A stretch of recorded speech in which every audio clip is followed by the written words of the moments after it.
Bom dia, muita paz, que o Senhor Jesus nos envolva, não é? É com alegria que nós estamos reunidos para que possamos refletir a respeito dos nossos deveres. No momento de reflexão, durante situações de tribulação, tivemos a oportunidade de ouvir um amigo espiritual que nos disse assim: Miranda, se você estivesse desencarnada, com o conhecimento que você tem, se você estivesse desencarnada, você pediria para estar encarnada na Terra exatamente nesse momento tão decisivo para a jornada do espírito imortal, que está aprendendo no educandário Terra a desenvolver fidelidade a Deus. Então, toda reflexão nossa dentro do Evangelho tem essa proposta de nos auxiliar a conquistar a lucidez no cumprimento dos nossos deveres. Muita paz. Bom dia, meus irmãos. Uma alegria estar aqui nessa casa novamente. Eu estava aqui no telefone porque eu estava justificando que eu tinha divulgado para o pessoal que ia ser transmitido ao vivo. Tá todo mundo me batendo aqui no celular, né? Mas está sendo gravado, né? Então eu informei que vai ser gravado e depois a gente vai passar. Então, o pessoal está querendo comer o meu fígado, que os espíritas são muito compreensivos, entendeu? Eu gosto do espírita porque ele tem esse grau de compreensão, de caridade, mas está todo mundo aqui, né? Você disse que ia ser, cadê? Eu já expliquei que depois vai, né? Pelo amor de Deus, não grave seu direito aí. Está gravando, que aí a gente disponibiliza. Porque esse tema é um tema que as pessoas estavam bastante curiosas para assistir, né? Porque o momento que a gente vive é um momento bastante delicado e o tema é mais do que propício em relação ao papel de nós espíritas, né, na regeneração da humanidade. A gente realmente tem um papel muito importante, mas infelizmente a maioria de nós não tem conseguido, da forma como deveríamos, exercer esse papel de buscar levar o Consolador prometido, que é o Espiritismo, da forma correta. A gente está misturando, né, as nossas paixões, o nosso egoísmo, na divulgação da nossa doutrina. Eu acho que o papel primordial, né, de nós espíritas nesse momento da história humana é promover a paz. E aí eu peguei uma mensagem aqui do Espírito São Vicente de Paulo, já para a gente começar a nossa reflexão. Está no Livro dos Médiuns, no capítulo Dissertações Espíritas, que é o capítulo 31. E ele já começa dizendo o seguinte para a gente: a união, a mensagem de número 20, capítulo 31, mensagem 20. A união faz a força, sede unidos para serdes fortes. Então, quer dizer, sem união, a gente não vai chegar a lugar nenhum. E desde a outra vez que eu estive aqui, eu já tinha comentado sobre isso, eu já estava preocupado naquela época em relação a esse processo político que o nosso país está vivendo. E hoje, né, onde nós estamos tão próximos aí, já do segundo turno, do dia 30, é a Miranda que tem energia pesada. O filho está passando por ela aqui, ó. Eu vou ser esperto da Miranda. Toma aqui o telefone dele.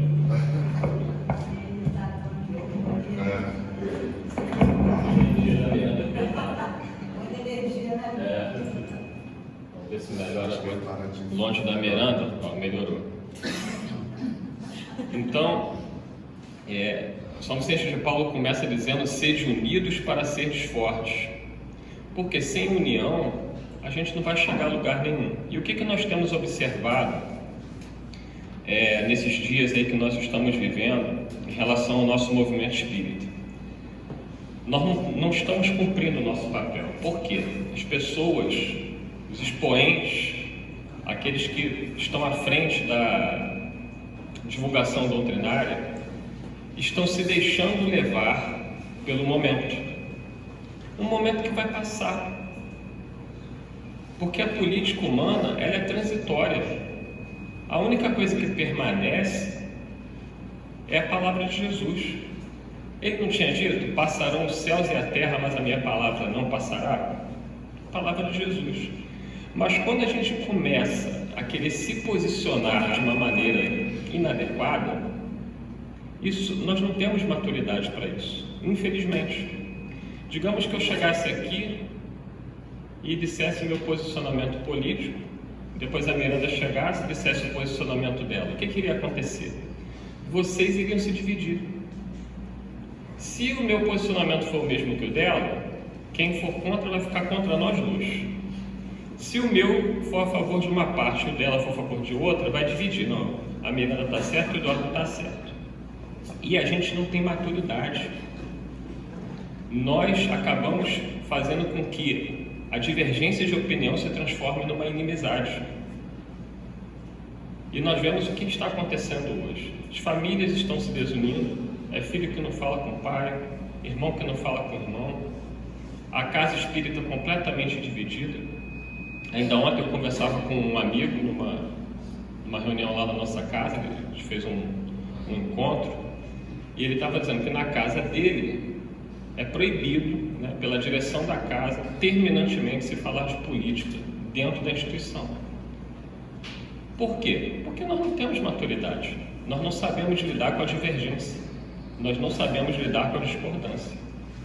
E Allan Kardec já colocava isso lá quando ele fala no livro Obras Póstumas, quando ele fala dos cismas, que é uma questão justamente o que? Das discordâncias que haveriam dentro do movimento espírita. E aí Kardec lá, esse está no capítulo 3 do Obras Póstumas, quando ele fala sobre, capítulo 2, dois cismas, ele vai dizer o seguinte: acrescentamos que a tolerância, fruto da caridade, constitui a base da doutrina espírita. Vou ler de novo. Acrescentamos que a tolerância, fruto da caridade, que constitui a base da doutrina espírita. Cadê a tolerância? Eu estou querendo ver, eu não estou enxergando tolerância. Eu estou enxergando uma guerra. Eu fico observando nas redes sociais, às vezes, eu não tenho muito tempo para isso não, mas quando eu tenho tempo, eu vou olhando. Aí os companheiros espíritas se degladiando. Eu não sei se eu que estou enlouquecendo. Eu não sei o que está vendo com as pessoas. E companheiros nossos, respeitáveis, companheiros de grande conhecimento doutrinário. Ah, mas eu tenho que me posicionar. Para quê? O que adiantaria eu aqui me posicionar como pessoa, Eduardo, o que eu penso, se eu sei que eu vou magoar A, B, C ou D? O que eu ganho com isso? Para que trazer isso para dentro do movimento espírita? Isso é uma questão de foro íntimo. O que cada um aqui acredita é questão de foro íntimo. O que eu acredito, posso estar errado. E amanhã depois eu vou, não, poxa, eu errei. O meu pensamento não estava correto. Agora, para que? Kardec coloca aqui, tolerância. Cadê a tolerância? Por isso que quando eu falo, eu procuro sempre tomar cuidado de não falar a opinião do Eduardo. Eu aprendi isso com Gerson Simões Monteiro, desde que eu comecei lá. Ele falava: Eduardo, aqui na rádio você não tem que falar a sua opinião, você tem que trazer a doutrina espírita, dê a fonte. Por isso que eu estou aqui, estou com meu livrinho aqui. Não sou igual a Miranda não, meu livro está tudo aqui dentro, o dela já está 300 livros ali. Ela não aderiu à modernidade. Mas Kardec continua, então ele diz que acrescentemos que a tolerância, fruto da caridade, constitui a base da doutrina espírita. Então a base da doutrina é a tolerância. Então cada um aqui, ou daqueles que vão assistir depois na gravação, se pergunte: eu sou tolerante com quem não pensa como eu? Então o que ele impõe, diz Kardec, como um dever respeitar todas as crenças. Quando você fala todas as crenças, é todas as crenças, não é só crença religiosa, é crença política, a não crença. Eu não posso impor ao outro aquilo que eu penso. Se eu voto no candidato A e o outro vota no candidato B, isso se chama democracia. Só que o povo bate tanto no peito para falar em democracia, mas não gosta de democracia, porque a democracia do povo é a vontade pessoal de cada um. Então Kardec diz aqui que nós temos que respeitar todas as crenças. Ah, mas você vai defender isso? Aí começa a troca de acusações. E você defende aquilo? Cadê a tolerância? Termina em quê? Em briga, em desavença. Aí eu pergunto a vocês, a quem interessa isso? As trevas. Kardec continua. Livro Obras Póstumas, 2 cismas. Querendo ser aceita livremente por convicção e não por constrangimento, proclamando a liberdade de consciência, um direito natural imprescritível. Liberdade de consciência. Por que a gente não respeita a liberdade de consciência do outro? Por que tem que pensar igual eu penso? A gente conversa, a gente discorda. Eu converso com a minha família, com pessoas próximas. O que eu penso? Aí eu penso de um jeito, a gente conversa, mas ali você está junto a pessoas próximas que vão, né, dentro de alguns limites, saber entender e discordar, mas ficar em paz. Mas dentro do nosso movimento espírita, como tema de hoje, o papel do espírita na regeneração da humanidade, qual o papel meu individualmente falando? Então Kardec está bem claro aqui. Ele prega, proclama a liberdade de consciência, um direito natural e imprescritível. Nós temos que respeitar o outro. Se não houver tolerância, nós não vamos chegar a lugar nenhum. Ele fala mais, diz o seguinte: se eu tenho razão, todos acabarão por pensar como eu. Se eu estou em erro, acabarei por pensar como os outros. O tempo mostra tudo. Quantas decisões erradas na vida a gente tomou e depois a gente corrige? Ah, mas é o futuro do país que está em jogo. Se você votar na pessoa errada, nós seremos destruídos. Gente, pelo amor de Deus, a terra está nas mãos do Cristo. Qual homem na terra tem poder para desafiar a Deus? Basta Jesus fazer assim, tudo muda. Aconteça o que acontecer, passarão os céus e a terra, mas a palavra de Jesus não passará. A gente age como se um candidato ganhar, o outro ganhar, o mundo acabou, vai morrer todo mundo. Não é assim. O mundo sobreviveu a Hitler, sobreviveu a Stalin, sobreviveu à Primeira Guerra, à Segunda Guerra, sobreviveu à Idade Média, onde se matava e torturava em nome de Jesus. Nós estamos aqui. Não conseguiram destruir a mensagem de Jesus. E não vai ser agora que vamos conseguir. E ai de quem? Ai de quem tentar atrapalhar o progresso e a regeneração da humanidade, sobretudo os espíritas. Eu fico só observando as pessoas e orando por elas, porque elas não sabem como estão se comprometendo. Porque aquele que tentar atrapalhar a marcha do progresso, dizem os espíritos, serão levados de roldão. E Jesus coloca no Evangelho que haveria prantos e ranger de dentes. Então eu não entro nessas brigas, não vou entrar. As pessoas já tentam de alguma forma levar a gente a isso. Já teve gente do movimento espírita, gente importante, porque as pessoas se acham importantes, que queriam que a Rádio Rio de Janeiro se posicionasse. A Rádio Rio de Janeiro se posiciona pela divulgação do Evangelho de Jesus, não pelo que eles querem. O que eles querem é problema deles. A semeadura é livre, mas a colheita é obrigatória. E aí, encerrando, Kardec diz o seguinte: em virtude destes princípios, não atirando pedras a ninguém, ela, a doutrina espírita, nenhum pretexto dará para represálias e deixará aos dissidentes toda a responsabilidade de suas palavras e de seus atos. Gente, parece que ele está falando de hoje.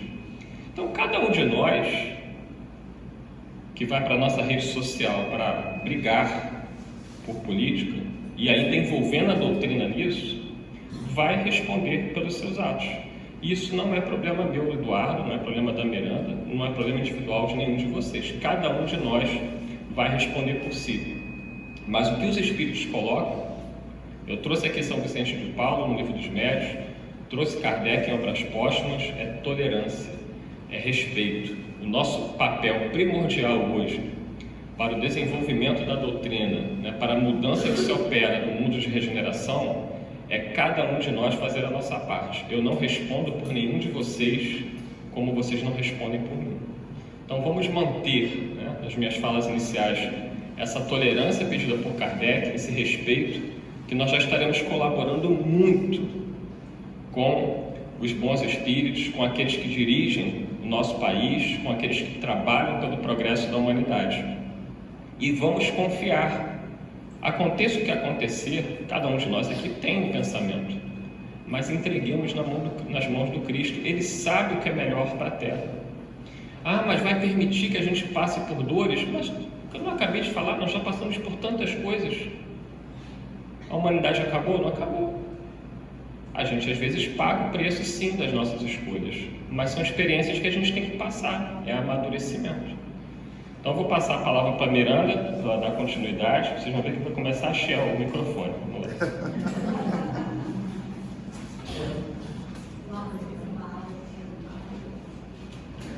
Eduardo Araújo, é esse.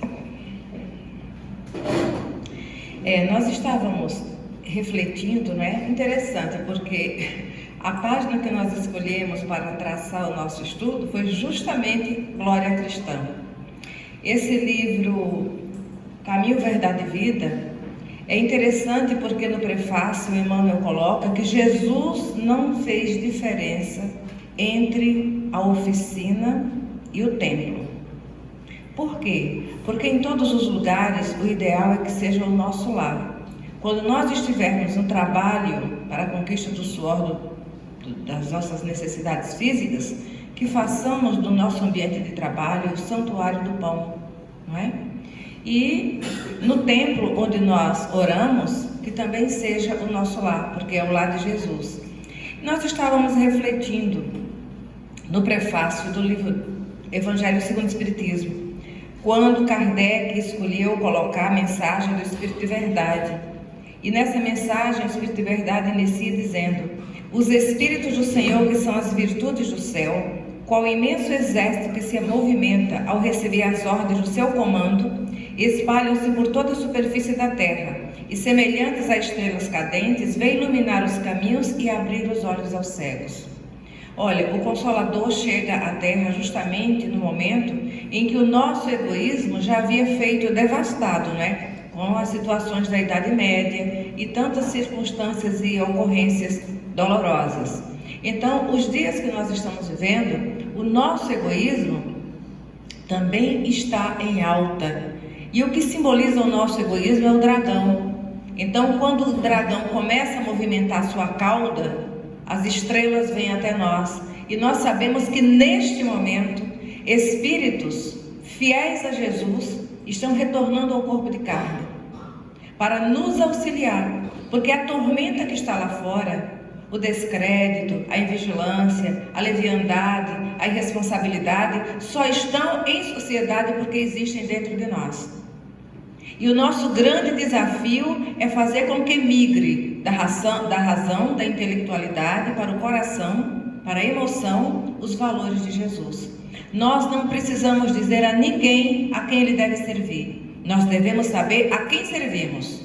Por isso que na frase, o versículo que o Emmanuel escolheu para descrever essa página, Glória Cristã, ele começa: porque a nossa glória é esta, o testemunho da nossa consciência.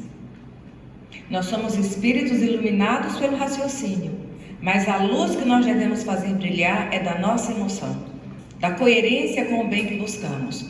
Então Jesus é o nosso guia e modelo. Ele é o nosso guia porque ele conhece o roteiro de libertação. Ele sabe por onde conduzir o rebanho. Ele conhece a rota de libertação para cada um de nós. E é modelo porque ele é a tipificação do que devemos conquistar interiormente para acessarmos o reino dos céus, que é um reduto de paz interior. Mas nós estivemos meditando também sobre uma outra página do Emmanuel, que está no livro Vinha de Luz, e nesse livro ele vai falar de um outro versículo que está em Lucas: eu, porém, entre vós, sou como aquele que serve. E o título desta página, Emmanuel colocou Política Divina. E ele começa dizendo assim: o discípulo sincero do Evangelho não necessita respirar o clima da política administrativa do mundo para cumprir o ministério que lhe é cometido. Porque a plataforma de Jesus para nós é uma plataforma divina. Quando ele chega, o slogan que fica no alto da estrebaria é: glória a Deus nas alturas e paz na terra aos homens de boa vontade. Então, todas as escolhas que nós vamos fazer em nossa vida quando conhecemos Jesus, deve ter como filtro a paz na terra. Mas na terra do nosso coração, da nossa consciência, é o primeiro passo. Nós sabemos que as nossas escolhas são mensagens silenciosas que dão voz, dão som ao nosso caráter. Se nós tivermos dúvida como servir a quem servir, busquemos Jesus. Ele é guia e modelo. Ele saiu de esferas resplandecentes, mergulhou no lodo para ensinar bactérias a se transformarem em servos de Cristo. Porque diante da nossa ignorância, da nossa primitividade, dos nossos vícios escravizantes, diante de Jesus somos bactérias. Mas com Jesus nós migramos desse estado moral e nos desenvolvemos como filhos de Deus, herdeiros da luz, com a missão a cumprir. E Emmanuel continua, ele já deixou muito claro que o discípulo sincero do Evangelho não necessita respirar o clima da política. Não quer dizer que o cristão não seja um ser político.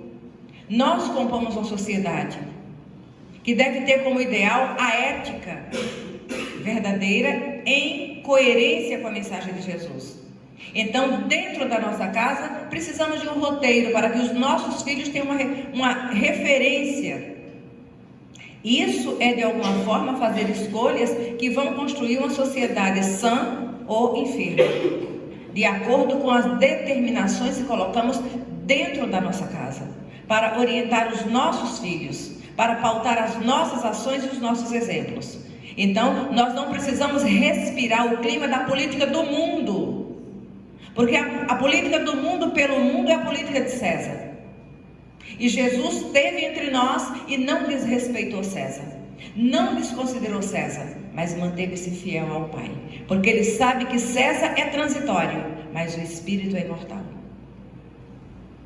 O governador da terra entre nós, para atender aos objetivos da política do amor, e aí é o segredo da política divina, porque o amor não escraviza, o amor não coloca peias, o amor liberta, mas o amor constrói maturidade. O amor que ama verdadeiramente, que é o divino, ele respeita a imaturidade da criança, mas convida o adulto à sua responsabilidade. Então existem mentes infantis que nós precisamos respeitar, mas que a nossa mente não seja infantil, porque um adulto que faz escolhas com a mente infantil, ele tende a alienar-se e causar alienação por onde passa. Ele continua: representou antes de tudo os interesses de Deus, junto do coração humano, sem necessidade de portarias e decretos, respeitáveis embora. Então ele reconhece que as portarias e decretos de César são respeitáveis, porque fazem parte da sociedade do momento, mas ele não desrespeitou o santuário íntimo do sentimento de cada um de nós. E o ser mais vil, ele tem uma intimidade com Deus, ainda que não apresente nem tenha consciência disso, porque não existe ser que não tenha o DNA divino em todo o universo. Administrou servindo, elevou os demais, humilhando a si mesmo. Esse é o nosso desafio. Compreender que o outro é produto de vivências, de dores e de marcas que nós desconhecemos. Portas adentro dos olhos, da boca, dos sentidos físicos, nós trazemos um espírito movido por dores de séculos. Então, nós temos o dever e o direito de buscar conhecer, nos aperfeiçoar, nos aprimorar. Mas lembrando que existe um oásis aqui dentro, que é o meu coração, que deve ter alguma água de refresco para aquele viajor, que é o meu companheiro de jornada, que eu não conheço o tumulto que ele carrega. Não quer com isso dizer que eu devo ser subordinado às paixões do meu irmão, porque ele não conhece Jesus. Eu devo respeitar as suas paixões e me deixar dirigir por uma consciência desperta que o Evangelho já me traz. Não vestiu o traje do sacerdote nem a toga do magistrado. Por quê? Porque para vivenciar a política divina, não é o aparato religioso de fora, nem é a lei transitória de César que vai me dizer como servir ao Pai. Amou profundamente os semelhantes e nessa tarefa sublime testemunhou a sua grandeza celestial. Que seria das organizações cristãs se o apostolado que lhes diz respeito estivesse subordinado a reis e ministros, câmaras e parlamentos transitórios? Então cabe a nós buscar estudar mais Jesus, meditar mais Jesus, sentir mais Jesus, para que Ele se assenhoreie das nossas faculdades e com a nossa permissão nos guie para as decisões felizes, porque de desastres já estamos cansados, não é? Se desejas penetrar efetivamente o templo da verdade e da fé viva, da paz e do amor com Jesus, não esqueça as plataformas do Evangelho Redentor. Foi por isso que, sem desafiar César, sem desrespeitar César, ele não ficou subordinado a César.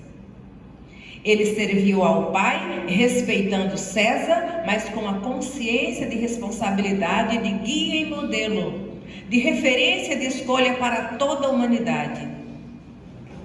Ama, e aí ele vai falar da plataforma, que justamente são as plataformas do Evangelho Redentor. Então em casa, quem tiver Caminho, Verdade e Vida, leia. Mas no Vinha de Luz, busque a mensagem 59, Política Divina. E abra de verdade o coração. E peça a Deus que não sejam as nossas paixões nos dirigindo, mas que seja o amor do Cristo nos conduzindo ao Pai, em toda e qualquer escolha. Porque a política divina se manifesta todos os dias da nossa vida. Não é só no dia da eleição social da terra.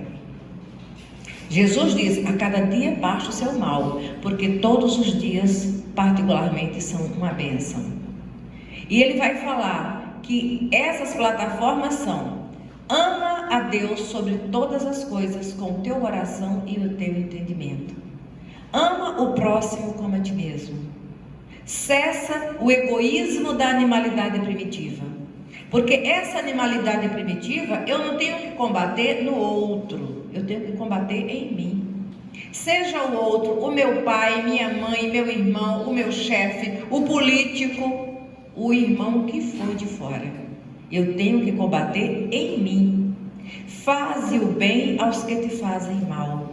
Fazer o bem não é concordar com o outro. Fazer o bem é ser honesto perante o tribunal da própria consciência, servindo e seguindo, sem esperar troco. Abençoa os que te perseguem e caluniam, ora pela paz dos que te ferem, bendize os que te contrariam o coração, inclinado ao passado inferior. Porque nós carregamos um homem velho, cheios de marcas desse egoísmo devastador. Então, quando o outro me fere, ele está excitando em mim as energias e as paixões inferiores para o revide. E Jesus não nos ensinou a revidar, Ele nos ensinou a amar. Quem serve, segue e prossegue, não é? Então, Ele não nos ensinou. Jesus, Ele não é um mensageiro divino reativo. Ele é ativo no bem. Porque Ele é a base de uma moral que não se perturba com a alienação do outro. Bendize os que te contrariam o coração. Reparte as alegrias do teu espírito e os dons da tua vida com os menos afortunados e mais pobres do caminho. É interessante porque ele fala, reparte as alegrias do teu espírito e os dons da tua vida com os menos afortunados e os mais pobres do caminho. Ele está falando de afetividade, dos sentimentos nobres que nutrem a alma. Nós encontramos pessoas que acordam pela manhã e não tem foguinho no fogão, entendeu? Estão sem o gás, mas não se desesperam e buscam observar o chamado do dia, e antes da noite chegar, o pão chega ao estômago, sem precisar roubar, enganar, ferir ou lesar. Essa dignidade do pão, nós estamos entrando, descortinando verdadeiramente, vislumbrando esse mundo de regeneração que teve o início com a chegada da doutrina espírita, lá no século XIX. O ponto de partida foi o trabalho de Allan Kardec e de todos os espíritos que vieram com ele para esta edificação desta obra, para a base dessa obra. Mas o mundo de regeneração só vai ser sentido quando nós abrirmos as portas do nosso coração. O mundo material, ele vai se modificar vibracionalmente, porque o nosso mundo moral ditará as regras da paz e da libertação verdadeira. No mundo pleno de regeneração, o espírito que reencarna já tem a dignidade do pão, da moradia, do estudo, do trabalho, do lazer. Se nós quisermos imaginar o perfil de um mundo de regeneração, busquemos ver no livro Nosso Lar o funcionamento da colônia. Ali está mostrado para nós como será o mundo de regeneração. Os espíritos imaturos recolhidos na colônia Nosso Lar passam pelo tratamento das câmaras de retificação, mas eles têm a dignidade dos cuidados, do alimento, da orientação e do carinho. Mais do que isso, eles vão despertar, vão assumir responsabilidades e através do bônus hora vai conquistar. Porque ele tem que ter consciência que ele é parte de um núcleo social, ali naquela colônia espiritual, onde ele deve ser um ser produtivo e não improdutivo. Então, é a dignidade do esforço, é a meritocracia da consciência buscando uma unidade com o Pai. Trabalho, lazer, saúde, alimentação e dignidade estão lá modelados na colônia Nosso Lar. Não existe um espírito recolhido que fique dissociado de amparo porque é infeliz e sofredor, mas ele não vai conquistar a tranquilidade de um lar que pode receber os seus afetos ao desencarnar se ele não produzir naquela sociedade, através do socorro fraterno aos irmãos que chegam. A casa da Dona Laura é um modelo de um lar construído pelo esforço do trabalho, é a meritocracia da consciência buscando o Pai. Mas numa sociedade desajustada pelo meu egoísmo, pelo nosso egoísmo, nós não podemos exigir daqueles que já acordam mergulhados na sarjeta de uma cracolândia maturidade para fazer escolhas saudáveis. Mas me será cobrado na consciência a minha responsabilidade de buscar caminhos e recursos para fechar as cracolândias da vida e abrir as portas da fraternidade em cada coração.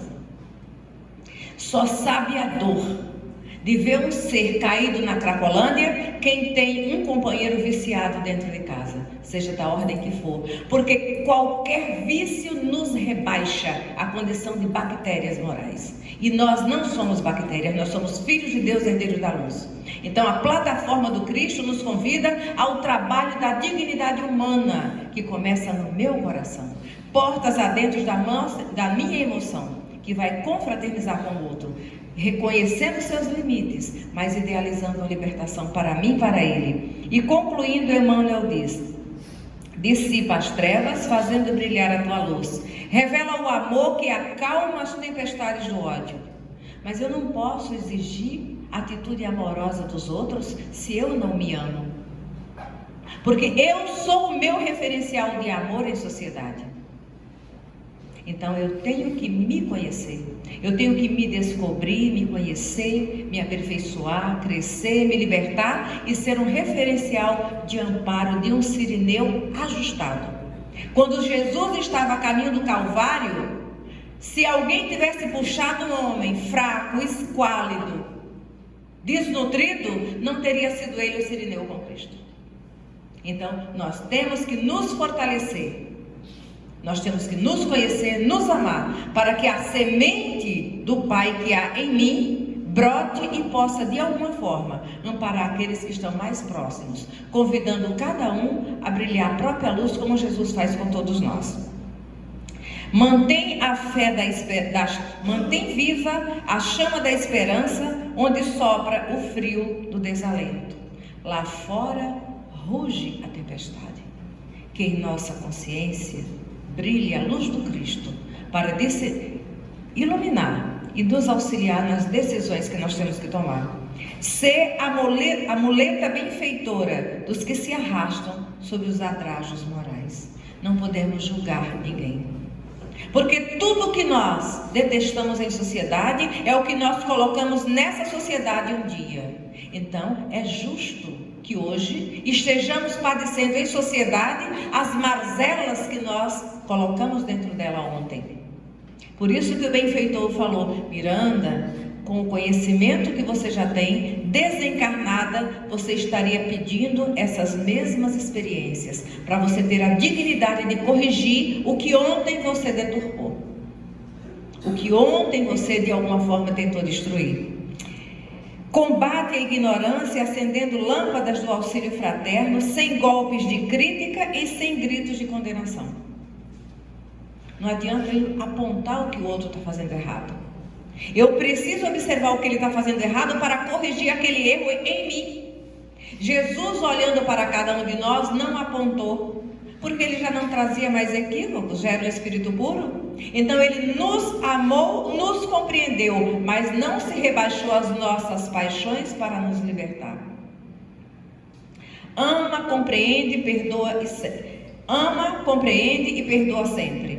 Dependerás, acaso, de decretos humanos para meter mãos à obra? Eu preciso que alguém me diga que tal coisa é prejudicial, se eu, no lugar daquele ser que está sendo prejudicado, sofreria? Não. Então ele diz: dependerás, acaso, de decretos humanos para meter mãos à obra? E essas mãos são as mãos dos pensamentos, dos sentimentos, da emoção e da consciência reta. Existem pessoas que vivem nos seus lares que raramente descem das comunidades, anônimas em sociedade, mas fiéis cumpridoras dos deveres que lhes cabem. Lembra-te, meu amigo, de que os administradores do mundo são, na maioria das vezes, veneráveis propostas da sabedoria imortal, amparando os potenciais econômicos, passageiros e perecíveis do mundo. Todavia, não te esqueças das recomendações traçadas no Código da Vida Eterna, na execução das quais devemos edificar o reino divino dentro de nós mesmos. E aí nós refletimos: quando os governantes da terra forem verdadeiramente homens de bem, moverão as sociedades humanas com ternura e paz. É a parte da nossa reflexão. Não foi o microfone. Uma coisa ia acontecer. Vocês viram como baixa o Espírito Santo nela? Línguas de fogo. Essa mulher não é fácil, não. Vamos dar continuidade, né? Trazendo agora o Evangelho segundo o Espiritismo, porque é o nosso tema, né? A missão dos Espíritos na regeneração da humanidade. E no Evangelho, capítulo 20, os trabalhadores da última hora, tem aqui a missão dos Espíritas, que é uma página belíssima, que a gente tem aqui. A Miranda está com frio? Então vamos ver qual é a nossa missão, está aqui no Evangelho, segundo o Espiritismo, capítulo 20, item 4. O que se espera de nós, né, que somos espíritas? Vou pegar um trechinho. A mensagem, deixa eu ver aqui, a mensagem é grande, separei alguns trechos para a gente ver. É do Espírito Erasto, tá? E ele vai dizer o seguinte: não mais vos assusteis. As línguas de fogo estão sobre as vossas cabeças. Ó verdadeiros adeptos do Espiritismo, sois os eleitos de Deus. Ide e pregai a palavra divina. Complicado isso aqui, né? Se tiver algum evangélico depois nos assistindo, eu falo assim: espírita é o eleito de Deus? Não temos que tomar isso ao pé da letra. É no sentido da nossa compreensão, né? Porque nós não somos melhores que os evangélicos, que os católicos, que os budistas e nem que os ateus. Aliás, eu conheço muitos ateus que são muito melhores do que nós espíritas, né? Tem mais ética, procuram agir dentro de uma consciência em busca da paz, apesar de se dizerem ateus, né? Mas por que essa responsabilidade que nós temos? Jesus fala isso no Evangelho: aquele que muito foi dado, muito será cobrado. Nós espíritas, nós temos acesso a informações e a um nível de compreensão que alguns dos nossos irmãos não têm. Por que não têm? Porque eles não acreditam nessa possibilidade da interação entre nós e os desencarnados. E nós espíritas aceitamos e entendemos que isso é algo natural. Nós conversamos com os espíritos. Nas reuniões mediúnicas, nós temos a oportunidade de ver a realidade de um espírito desencarnado, seja em estado de sofrimento, seja aqueles que estão trabalhando no bem. Nós recebemos mensagens, né, dos mentores espirituais, nos dando recomendações, nos lembrando do Evangelho. Então, nós espíritas, nós temos uma responsabilidade muito grande. Por que o Espiritismo é o consolador prometido? Não é porque ele é a melhor religião. Algumas pessoas confundem isso. Ele é o consolador porque ele tem uma missão, e o nome já diz: consolação. A missão da doutrina espírita é resgatar o cristianismo primitivo, o verdadeiro cristianismo, não esse que nós fizemos agora a nossa moda. Então, a nossa missão é muito nobre, é muito bonita. O Espiritismo tem como lema algo que eu nunca vi em nenhuma outra religião. Qual é o nosso lema? Fora da caridade não há salvação. Isso foi uma das coisas que mais me atraiu quando eu conheci a doutrina espírita aos 17 anos. Vou fazer 46 esse mês, estou ficando idoso, né? Parece que foi ontem, né? E quando eu li o Evangelho segundo o Espiritismo, o capítulo Fora da caridade não há salvação, ali eu tive a certeza que eu tinha encontrado o que eu estava procurando, porque era exatamente o que eu acreditava. A arrogância humana de dizer a minha religião é a melhor, tudo nosso é melhor, a minha religião, a minha ideologia política, o meu time de futebol, tudo meu é melhor. E a doutrina espírita vem dizer que não, fora da caridade não há salvação. E quando você diz fora da caridade, não importa qual é a sua religião, não importa qual é a sua crença política, a sua posição social, importa o seguinte: você vive a caridade. E aí os espíritos vão nos explicar que caridade é essa. Lá na questão 886 de O Livro dos Espíritos, como Jesus entendia a caridade. E a resposta dos benfeitores é maravilhosa. Eles respondem o seguinte: Jesus entendia a caridade como benevolência para com todos, indulgência com as imperfeições alheias e o perdão das ofensas. Eles não falam em dar coisas. Dar coisas é caridade? Claro que é. É caridade material, que é muito importante. Mas dar coisas é fácil. Eu chegar na minha casa e pegar as roupas que eu não uso mais, que estejam em boas condições, e doar, é muito bom. Eu doar um cobertor para quem está na rua com frio, é muito bom. Mas isso é uma caridade mais fácil. Se eu tenho dinheiro e recursos e doar, doar aqui para casa, a casa precisa de dinheiro para se manter. Lá na rádio nós não vivemos pedindo contribuição, ajuda? Sim, porque a rádio precisa pagar suas contas. Então, se eu tenho muito dinheiro, eu posso ajudar a rádio. É meritório, mas é fácil. A questão da caridade maior, é claro que a gente lembra de pessoas que têm dificuldade. Então, se você tem pouco, eu lembro de uma história, uns companheiros que entregavam sopa na rua, e eles estavam terminando de entregar a sopa, tinha uma sopa só, e aí teve um senhor que chegou e falou: ainda tem sopa? Aí eles falaram: senhor, deu sorte, estamos com a última aqui. Nisso chegou uma mãe com a filha no colo, falou: ainda tem sopa? E aquele senhor que tinha pedido, ele falou que ele não tinha feito nenhuma refeição naquele dia. E aí todos ficaram constrangidos, né? Porque é uma situação inusitada. E agora? Uma mãe com o filho no colo e um homem que disse que estava com muita fome. E aí ninguém falou nada, o próprio Senhor falou: não, pode pegar a minha e dar para ela, para a criança. Então esse estava dando algo material, mas ele estava dando algo de si também. Ele estava renunciando. Imagina a fome que aquele homem não estava, para dar a sopa para aquela mãe. Claro que o grupo, né, todos comovidos, deram um jeitinho, se cotizaram, foram no lugar, compraram uma quentinha e deram para ele.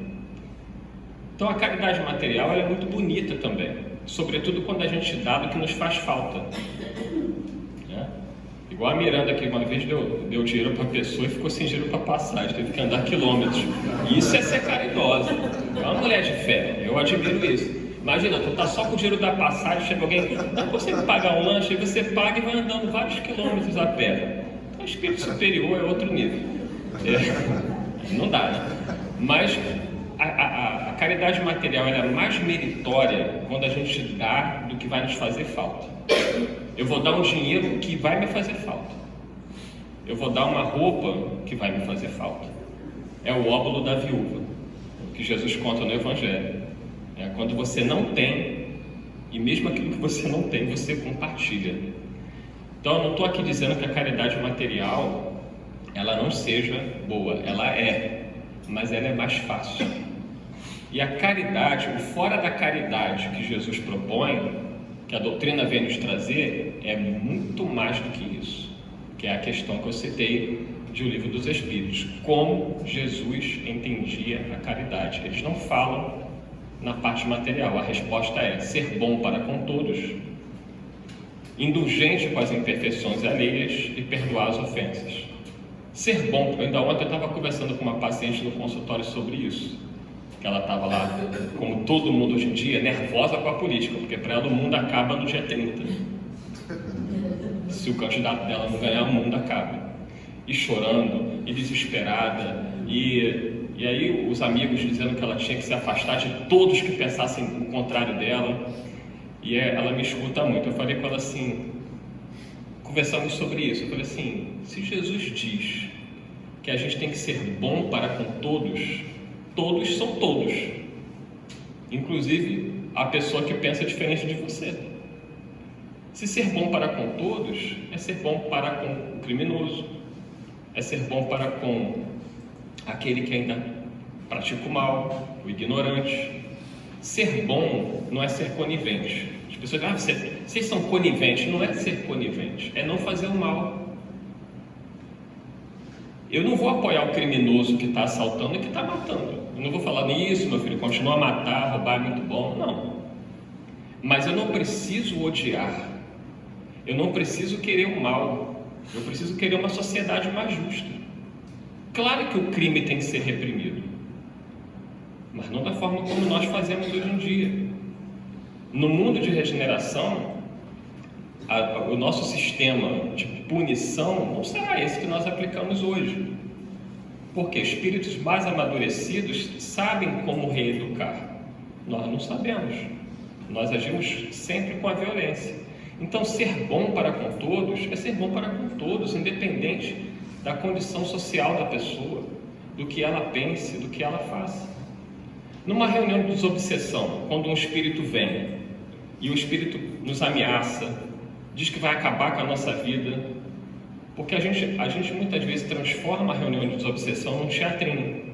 Aí a gente fala o que para o espírito obsessor? Não, meu irmão, Jesus é amor, Deus é bom, não pense assim, eu te amo também, não queira meu mal. Aí sai da reunião, desce e vai brigar com um companheiro por causa de política. É tudo doido. É por isso que os espíritos, a frase que eles mais falam nas reuniões que eu participo é: vocês são hipócritas.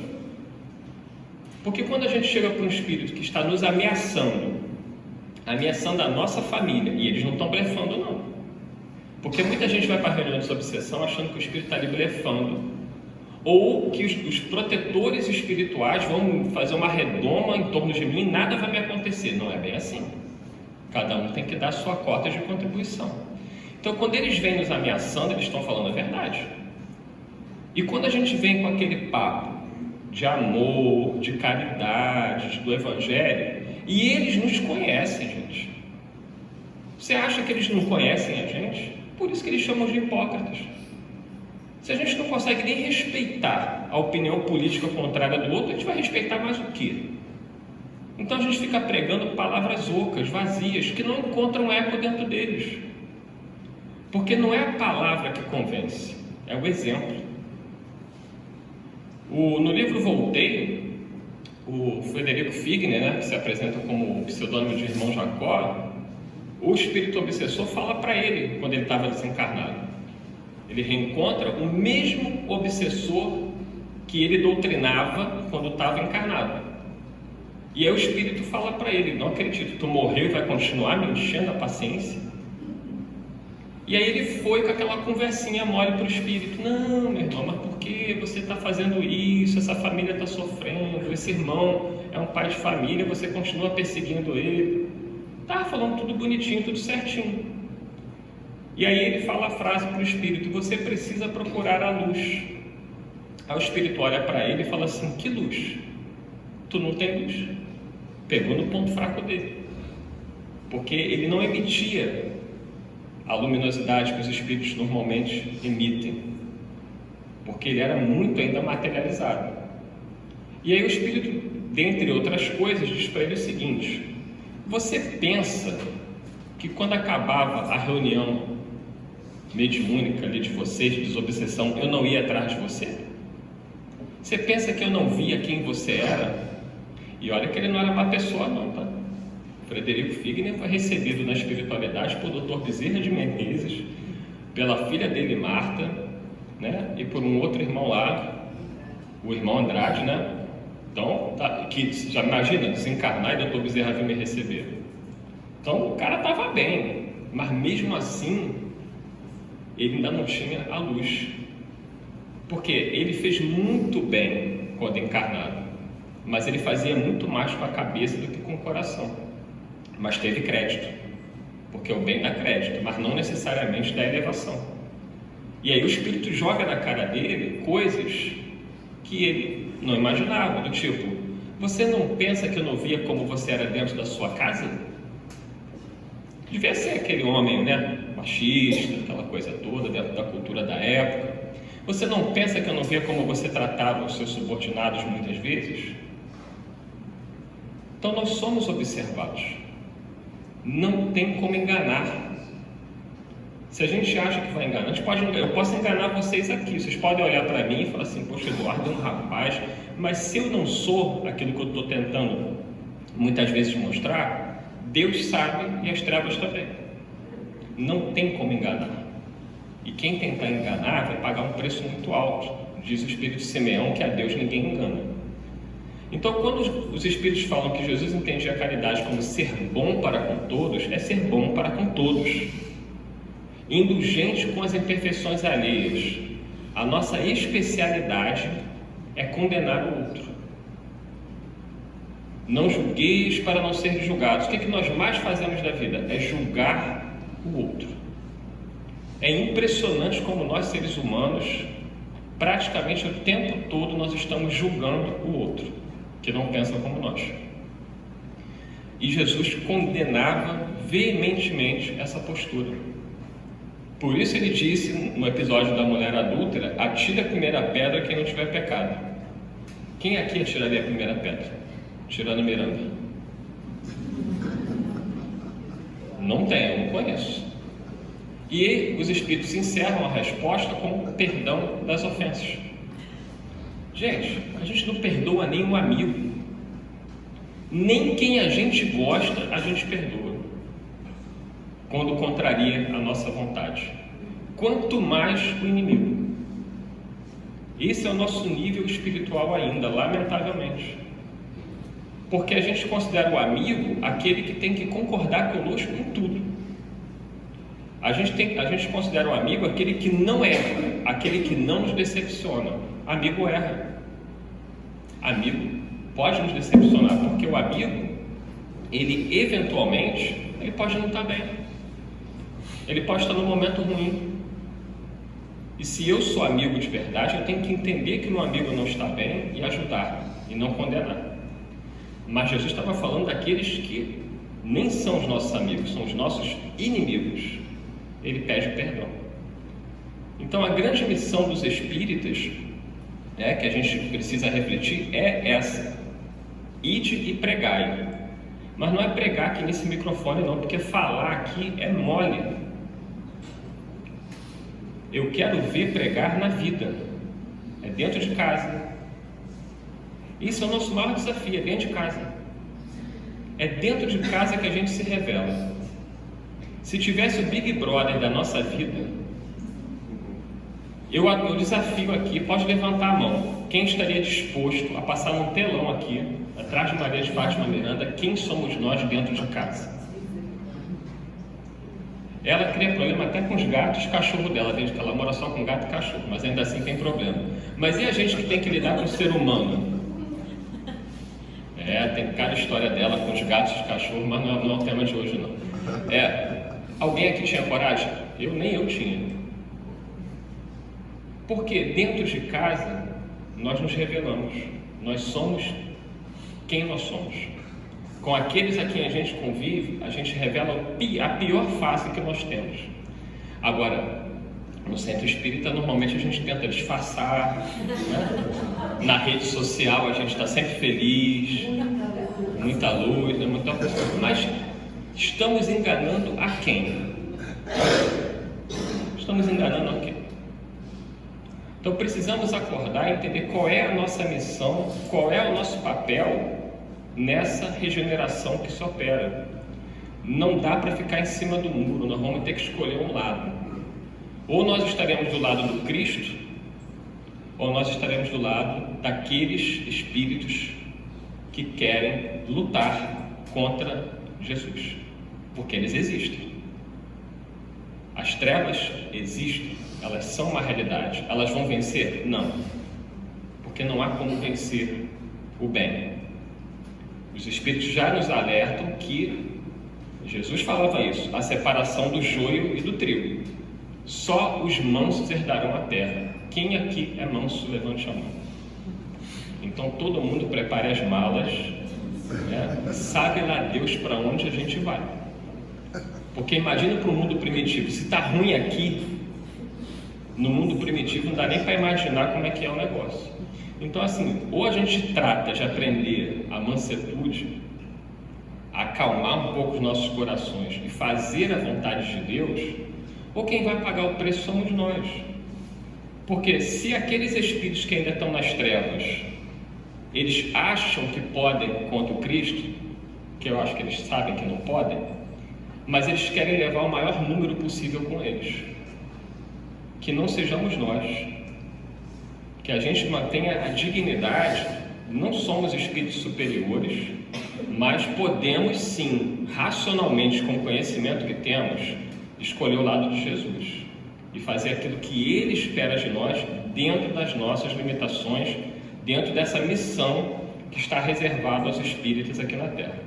Eu vou passar para a Miranda, porque daqui a 15 minutos tem um intervalo, e seria legal que no intervalo vocês preparassem algumas perguntas que sejam do interesse. E lá atrás tem papel e lápis. Tá, papel, lápis e caneta lá atrás, né? Tá botadinho, não é só Então. fazer as perguntas. E aí as perguntas mais difíceis a gente separa para a Miranda e, claro, as mais fáceis, tá? Pode passar para ela. Mas vamos falar de boas novas também, não é? Quando nós estávamos montando um estudo sobre Francisco de Assis, fomos lá no YouTube procurar material que nós pudéssemos de alguma forma complementar aquilo que nós já compreendemos pelo Evangelho, a mensagem de João Evangelista, e nós encontramos uma entrevista que foi feita a um dos dirigentes da Federação Espírita Brasileira, e ele estava conversando sobre Francisco. E dentre tudo que ele conversou, ele trouxe a informação que eu guardo ela, sabe, para um momento de conforto espiritual. ele disse que, conversando com o Divaldo, perguntou a respeito de Clara e Francisco. E Divaldo respondeu que Francisco, a partir de 2025, estará retornando um corpo de carne. A partir, ele não deu nem hora, nem data, nem mês, viu? A partir de 2025, Francisco estará retornando num corpo de carne. E Clara também. Aí ele perguntou, mas eles vão reencarnar no Brasil? Não. Francisco vai continuar reencarnando na Europa por conta do materialismo e as dores que estão acontecendo e que poderão surgir outras maiores, né? E Clara reencarna no Brasil. E que Francisco já está preparando a reencarnação dos 200 companheiros da primeira hora. Então, aquele movimento de restauração da igreja na Terra, aqueles espíritos que reuniram-se a Francisco, eles estão retornando, não é? Por quê? Porque a igreja a ser restaurada na Terra é o tabernáculo do Espírito imortal. É o âmago do ser espiritual que nós somos. É o nosso cerne, é a nossa consciência cristã, né? De herdeiro da luz. Então, nós sabemos, e os Espíritos trazem essa informação, desde a chegada do Consolador, que essas vozes do céu estão numa permanente descida para inspirar, fortalecer. Olha quantas instituições cristãs têm se espalhado na Terra, principalmente do século XIX para cá, não é? E quantos tarefeiros fiéis conseguiram se manter firmes e darem cumprimento às suas tarefas. Busquemos observar no movimento espírita, os espíritas da primeira hora, no Brasil principalmente. Olha, se espíritos como Anália Franco, Chico Xavier, Bittencourt Sampaio, Eurípides Passanufo tivessem reencarnado na França, a doutrina espírita teria, florescido e frutificado lá. Mas veio para o Brasil, porque no Brasil estão reunidos espíritos extremamente falidos moralmente na velha Europa, cansados de belicosidade. E eles vieram como pilares da fé viva, nos mostrando que é capaz de testemunhar Jesus no silêncio das pequenas obras, na tarefa do dia a dia, no cumprimento dos deveres enquanto mãe, esposa, filha, funcionária do trabalho profissional que for. E é interessante nos lembrarmos que no livro Transição Planetária, os Espíritos nos revelam que espíritos que nunca vestiram um corpo de carne na Terra, que não evoluíram em momento nenhum reencarnando na Terra, apresentaram-se a Jesus como voluntários para cooperar nessa grande virada da transição moral da Terra. Porque transição o planeta Terra tem sofrido desde o momento em que aquela comunidade de espíritos puros retirou da nebulosa solar aquela bola de fogo incandescente e foi, com a força da mente e o magnetismo do amor, preparando para que fosse o educandário Terra. Então, as transições e transformações têm se sucedido materialmente, filosoficamente, né? A intelectualidade do homem da Terra hoje é algo, olha, nós às vezes conseguimos chegar próximo a alguns irmãos que vivem em situação de risco nas ruas, e é muito interessante, mesmo naqueles momentos de breve lucidez, eles conseguem falar sobre sofrimento social. Eles conseguem falar sobre necessidade de acolhimento. Então, quando nós encontrarmos um trapo humano vestido de adrajos, alienado, anestesiados pelo crack e pela droga, não confundamos com lixo. Ali tem uma consciência cósmica. Ali tem um espírito imortal, pagando pelo tributo da indignidade humana equívocos do passado, mas que não justificam a nossa indiferença, o nosso descaso, o nosso desamor. E buscando compreender o que está acontecendo em torno deles.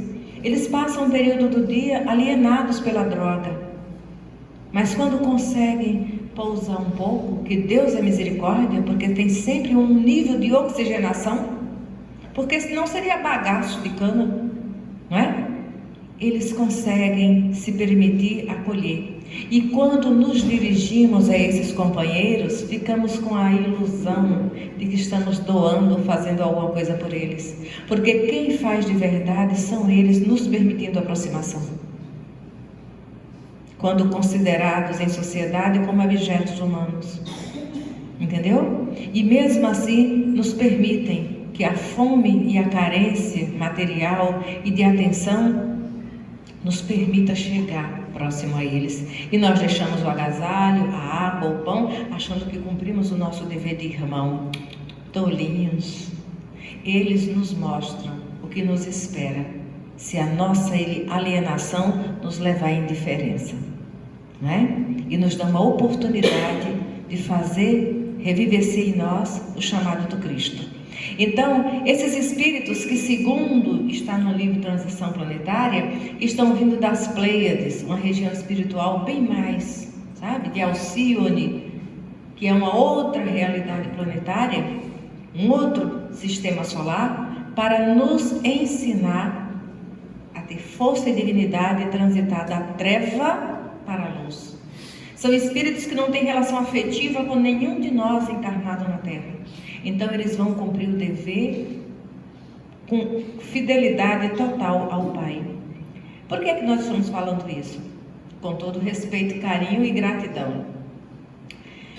Alguns biógrafos nos narram que quando Emmanuel e o Dr. Bezerra aproximavam-se do Chico para um momento mediúnico, quando o Dr. Bezerra se aproximava, todo mundo ficava, Dr. Bezerra era um alarido, os espíritos entravam em rebuliço, eu quero falar com meu pai, com a minha mãe, eu quero dar notícia, eu quero.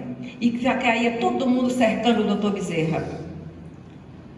Mas quando era Emmanuel que se aproximava, todo mundo ficava quietinho, colhidinho, por conta da disciplina do Emmanuel, não é? Porque Emmanuel buscava conter nele aquilo que ele precisava educar ainda. E Dr. Bezerra, como já era senhor da emoção, permitia a aproximação do outro sem se perturbar. Os dois, cada um na sua conquista moral exemplar. Esses espíritos que estão vindo à Terra, que nunca estagiaram aqui, eles têm um amor fraternal por todos, mas não tem a sedução do afeto, do cuidado do meu pai, da minha mãe, do meu irmão, de outra encarnação. São espíritos que já são superiores, conseguem se manter firmes e se apresentaram como voluntários. E essa geração nova que está chegando, muitos desses espíritos estão reencarnando. Mas também tem aqueles espíritos que erraram, se equivocaram, faliram na Terra, despertaram no mundo espiritual e estão buscando uma nova chance de firmeza de propósito e pensamento. Então a geração nova também é composta por espíritos daqui da Terra, que carregam as marcas da dor, mas com um desejo sincero do amor, não é? É essa notícia que nós precisamos trazer, porque do contrário parece que tem uma nuvem negra, sabe, que a treva dominou. Olha, a treva é aquele irmão que ainda não despertou para a necessidade de se amar. O companheiro da treva não é aquele que não nos ama, não. O companheiro da treva é aquele que ainda não sabe que precisa se amar. Porque quando nós amamos, o outro se beneficia com o nosso bom trato pessoal, com o nosso respeito, com a nossa consideração própria. E isso não é egoísmo, nem orgulho. É autoestima. É saber, eu sou um referencial divino na Terra. E lembramos-nos de Jesus. Andemos como filhos da luz. Porque a missão do Filho da Luz é iluminar. Jesus não mostrou a resplandecência do seu espírito puro, mas ele permitiu que a luz que ele irradiava fizesse claridade nos excluídos do caminho. E cada um deles se viu como herdeiro da luz e filho de Deus. Eu acho que o tempo chegou, né? Então preparem as perguntas. Eu deixei agora para o intervalo para falar sobre a Rádio de Janeiro, né?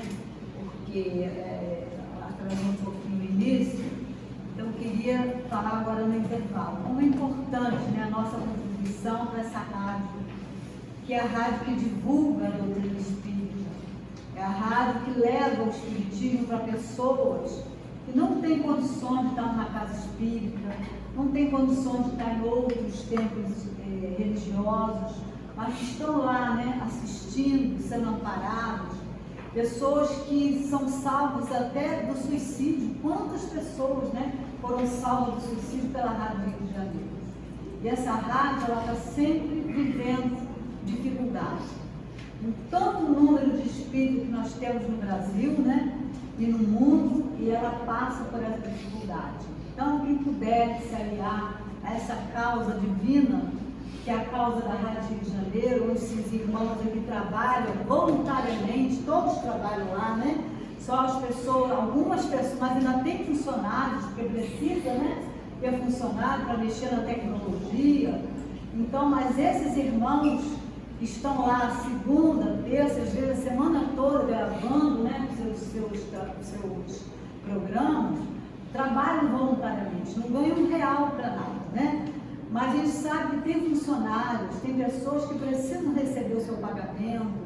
Agora vai ser um drama para a Rádio de Janeiro, porque é o 13º, né, que vem, que tem que pagar esses funcionários. Então, eu pediria aqui, né, fazer um apelo para todos que estão escutando também, né, esses nossos internautas, que possam contribuir para essa rádio maravilhosa, né, essa divulgadora maravilhosa, que vem, né, com muita dificuldade desde o seu início, quando ela foi fundada, e até agora, né, vive com muita dificuldade. Ela faz muitos eventos, mas não são suficientes, né, para que possa aplacar essa chama, né, ainda da dificuldade financeira que vive o país, e o mundo inteiro, né, vive essa dificuldade. Então, quem puder contribuir, pelo menos com R$20, né?